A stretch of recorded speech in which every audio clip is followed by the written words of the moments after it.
2003 Napa Valley Cabernet. Obviously, as you're telling us with the Pinot, Yep. there's definitely more specifics besides just Napa Valley. If you Absolutely. a little bit more about that. Yeah, our Cabernet comes from an area of Napa called Coombsville, and they don't have their own AVA right now. We're petitioning to get one up there, but it's kind of a long, kind of bureaucratic process. But it's really just east of the town of Napa, and the one thing to kind of say about it is that it's a cooler climate cab. So it was where our Sonoma Coast Pinot might be a little bit warmer climate Pinot. This is going to be a cooler climate Cabernet versus some of the appellations you're going to get up valley with Spring Mountain and Oakville and Rutherford. And what that really allows the fruit to do is allows the fruit to hang for a lot longer before we pick and before we reach optimal ripeness. And what the end result is on this is you get wines that are approachable when they're young, the ones that have the great kind of tannic structure that they will last and age for, very elegantly for a long period of time. But you really get a nice blast of fruit off those, and that really comes from the hang time that the fruit gets on the vine, because it just doesn't get that hot. It gets warm enough to ripen, but it doesn't get terribly hot.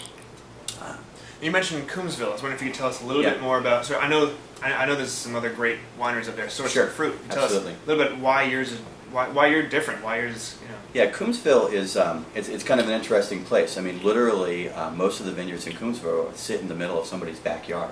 Very, very small, 5, 10, 20-acre plots. That's why you don't see a lot of larger wineries making Coombsville Cabernets or South Napa Cabernets. They can't buy enough fruit down there. You'll see it in a lot of high-end blends like Insignia. Joseph Phelps Insignia uses a lot of Coombsville fruit in there, and there's a few other kind of top-end producers that use it in their Cabernet blend to kind of bring some different characteristics out in it. But it's very, very small. The blocks are very, very small, and this vineyard in particular, which is called Carpignano, is literally a little 10-acre vineyard that sits in somebody's backyard, and we shared it right down the middle with somebody, and it's really turned into a wonderful wine. So on the nose, I definitely tell just the cooler climate influence is just really, it brings out, it just gives it a lot more expressive aromas, a little more floral notes going on, Yeah. some great sort of sweet tea over some cassis, dark, rich cherries, rich, intense sort of black cherry and blackberry and cassis going on. It's really nice. Yeah, you really get this. You really get a blast of lushness, if you want to call it. There's a melange of kind of dark fruits there, cassis, dark cherry and things, but that's really enigmatic of Coombsville. Is one that kind of where the fruit is all over you, but I think you kind of taste it in the structure there, and you get it down the middle of the palate. That there's definitely the structure and the elegance in this wine that's going to last and age for a long period of time. But it is one that it is very, very enjoyable when it's young.